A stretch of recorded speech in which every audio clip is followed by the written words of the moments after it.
Usa ka lola sa Cotabato Province ang nakadawat og 150,000 pesos nga cash og centenarian gift. Gihatagan og 50,000 pesos nga cash gift ang usa ka babaeng centenarian nga taga Kabakan, Cotabato nga kabahin sa pagpupugay sa 100 taong tagumpay ng Cotabateño Centenarian Cash Gift sa provincial government kagahapon Hunyo 17. Ikalipay ni Lola Josefa Estem ug sa iyang pamilya ang nadawat nga cash gift gikan sa gobyerno.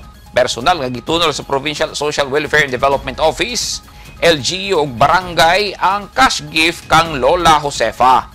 Gawas sa 50,000 pesos nga cash gift gikan sa Kapitolyo, nakadawat sab ang centenarian og 100,000 pesos gikan sa national government nga una niyang nadawat niadtong Marso 13 ning tuiga sa iyang ika-100 nga adlaw nga natawhan. Si Lola Josefa ang ikaduha sa 7 ka mga Cotabateñong makadawat sa regalo gikan sa probinsyal nga gobyerno.